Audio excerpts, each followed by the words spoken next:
Welcome, everybody. So today we're out in Venice, Florida with Chad Coatney of Master Movers, the Movers with Manners. Yes, So, sir. so I see that Chad, you've been killing it out in Venice right now. What's been the secret? Like, tell us a little about yourself. Been in business for 8 years. Started it my own. I had no moving experience. Had a truck and a trailer, and fast forward 8 years later, we have 10 trucks, and we fluctuate between 20 and 30 employees. Secret to success is just doing what you say you're going to do, always going and above and beyond to make the customer happy, and just having that integrity and running a good business, and also building a good culture with your team. I think that's the secret. Gotcha. And how long you been around? 8 years. Yeah. Sweet. So you know your way around the block. Oh Doing yeah. this. Trust me, I learned the hard way too, but I think we're finally getting to the easier sides of things. Nice.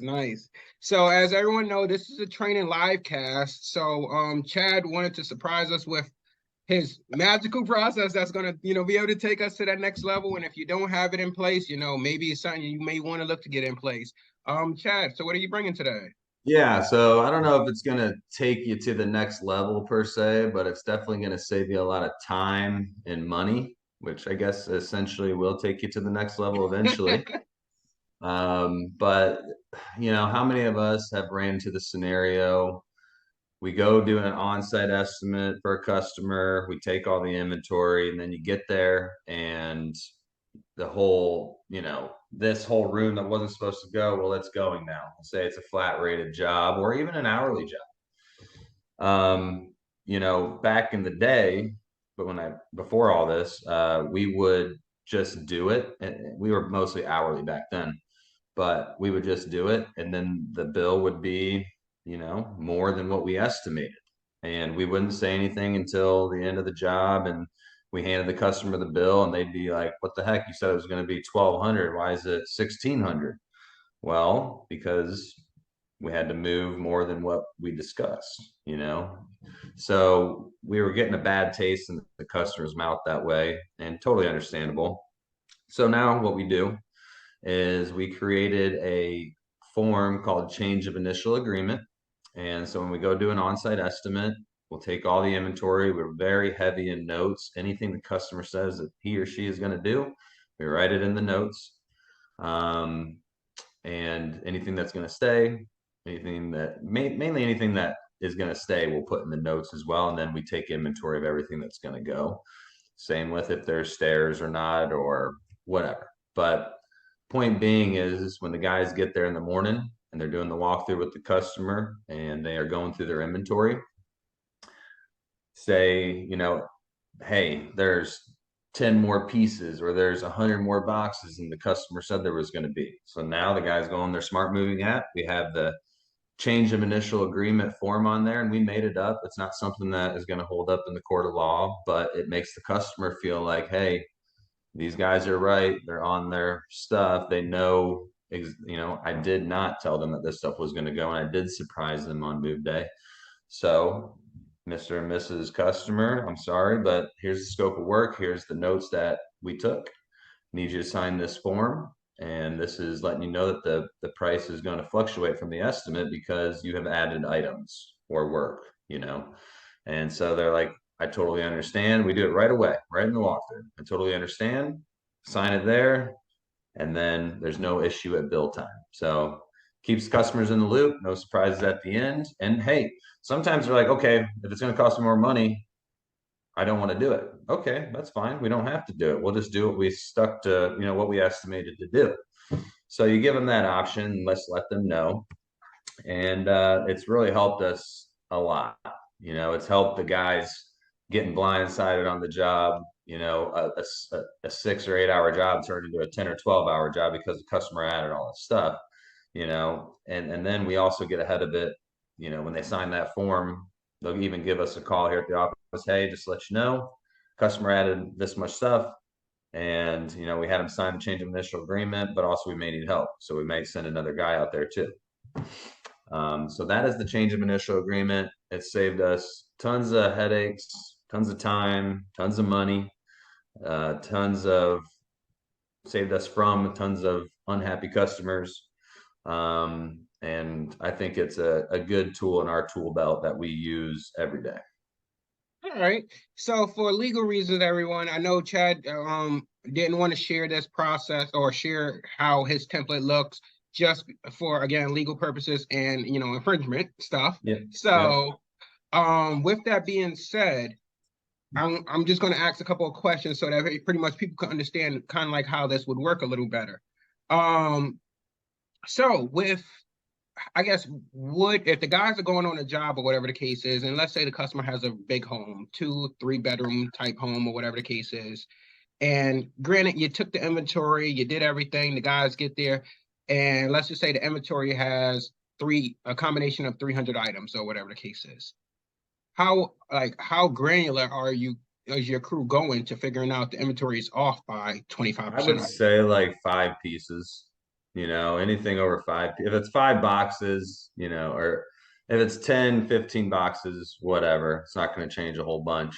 If it's 5 pieces of furniture, depending on the furniture, I mean, if it's an extra bed set, we got to take apart and put back together, change of initial agreement, because that's going to add, a decent amount of time. So just they use their best judgment on that. And we don't really have, every scenario is different. Everybody's furniture is different. Oh, sorry. Yeah. Okay. So are they literally going through the inventory like line by line to Oh, 100%. And if you're not doing that, then you need to start doing that because that's huge. wow. Everybody's got to be on the same page. Some things go, some things don't go. You have to know exactly what needs to go and do that walkthrough with the customer 100%. Now how typically does that take a while going through the inventory as soon as you get there? I mean, it's probably a 15-minute process. Okay.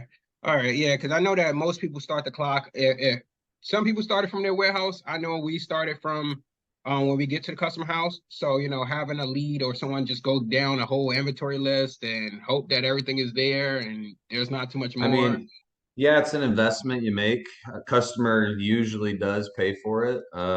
But sometimes it's a flat rate and we definitely still do it. I mean, you think about that 15 minutes is a lot less time than if you grab the wrong piece of furniture and bring it to the other house and you got to bring it back, Mhm. or you forget a piece of furniture and you don't bring it to that customer's house. So, and plus you're not asking the customer a million questions after that. Once you get the whole scope of the job, the customer, you're not bothering the customer. You already know what goes and it's just, and it looks professional. So sorting the inventory by room has definitely been helpful, you would say. Oh, we always do that. Okay, because I know that a lot of customers do move their stuff from room to room, and that could probably throw things off Maybe as well. boxes and stuff, but furniture, no. But I mean, we don't really do boxes by room. It's more furniture. Okay, gotcha. Okay, all right. So as you know, guys, that's it in a nutshell. Make sure you are doing your inventory as a key and then having a change order if something changes, because basically, hey, these customers at the end of the day, most of them aren't as honest as we would like. And that's causing jobs from being from estimated for 4 hours to turn into 6, 7, 8 hours. And just having that change order in the beginning of the job to make sure that the customer's on the same page and hey, they're gonna pay at the end of the job if they want more move. That's right. Um, yeah. And you mind if I plug moving tight and retreats real quick? Oh yeah. I'm so sorry. Hey, so If you didn't know, Chad is also co-owner of Moving Titans Retreat. If you want to talk more about that, Chad. Yeah, well, I'm super excited. We have a retreat coming up next Wednesday through Saturday. It's going to be our fourth one. Me and Wade Swikel co-own it, and it's just a very cool, fun-filled, relaxed weekend that we spend in Florida in a mansion on the water. And we have a private chef, private bartender, and it's just for moving company owners. So they all come together from the US and Canada, and we all just sit, we talk moving all weekend. And we have industry specific speakers that come out to, tell you about their services and how they can help you. And it's just a good way to streamline your growth in a relaxed setting as opposed to being crammed in a conference room with 400 other people and stuff's just shoved down your throat. You actually get time to metabolize the stuff and really take it in. And then what's cool is too, we always create a group chat, and if you ever have any questions after the retreat, we can all stay into contact. You want to share things that are working, things that aren't working, an issue you're having, you have a question on, we all just kind of build this bond. So I know, you came out to the last one. It was a heck of a time. This one's going to be really good too. And just super excited. So if anybody is interested in coming to a Moving Titan retreat, we're going to try to throw 4 this year. This will be our first one. But hit us up, info@movingtitanretreat.com. Give me a call, personal cell 941-451-1495. All right, so everybody, I'll definitely have Chad's information down below. So if you definitely want to reach out to him, I would highly recommend going to the Moving Titans retreat. I've been there myself, and when I say that the value is it's unheard of, networking with these guys, actually being able to not feel like it's corporate, and you could really just enjoy each other's company and really just focus on growing your business to the next level. It's unheard of, Definitely. Definitely. All So right, yeah, reach everybody. out. We'd love to have anybody. And just a ton of value to be had, whether we're working on our numbers or marketing strategies or sales strategies or structuring the business. We're all there to help each other, and everybody brings a little bit of different, piece to the puzzle. So it's huge, and highly recommend everybody to check it out. And Wade and I get a ton of value out of it too by hanging with you guys for the weekend. So we're pumped. Awesome. So everybody, again, Chad Coatney with Master Movers, Movers with Manners, and Right. co-owner of Moving Titans Retreat. That's right. All right, Appreciate you having me everybody. on here, Dwight. Definitely. All right, everybody, you take care, and we'll talk to you later. All right, thanks, brother.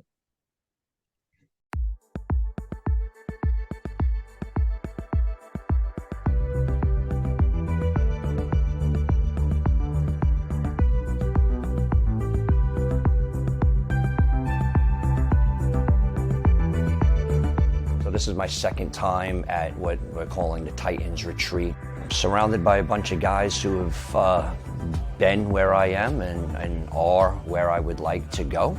I have a moving company up in Albany, New York. When I heard about Moving Titans event and how it can just, bring a group of us together, that was my excitement. I was saying, hey, how can I get to the next level? And hearing from some of these guys has been amazing. I'm Ed Katz, and I was so honored and flattered when 2 of my clients invited me to come and speak and present before this group of movers. I am not used to being around movers, especially owners, who are open-minded. This group, they're open to all these ideas because they really want to be the cream that rises to the top. And I think they bring a refreshing perspective to the moving industry. I've been to this retreat 3 times. I feel no hesitancy sharing amongst this group. I mean, this is my tribe. So it's pretty cool to just be around like-minded, goal-oriented, thoughtful guys. When you come to one of these retreats, you're kind of forging bonds, whether it's, running the relay race or whatever, those bonds continue into the future. And so I think that just meeting these guys and seeing what they've done, it just inspires you to try to, make it happen. Whatever the cost, you just gotta put your nose to the grindstone and make it happen.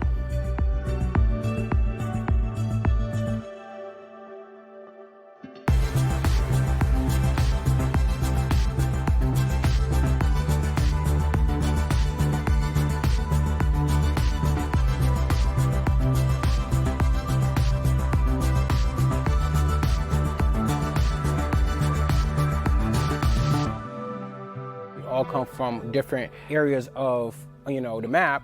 Just getting that feedback from them was very, very powerful, where it gives you that extra thought with, you don't have to do this, but these are some recommendations, and when you hear it from the mass, you're kind of like, okay, let me put these things together.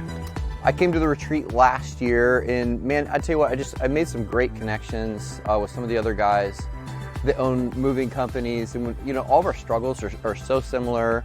We're all at different stages in our company, so there's going to be people that you'll be able to connect with, that you'll be able to help because they're going through something that you have already gone through. Also, there's people who have been where you're going. Last year, I got a couple nuggets, went back, applied them to my business, and, big change stuff. And this year, I feel like I've already gotten a couple really big takeaways.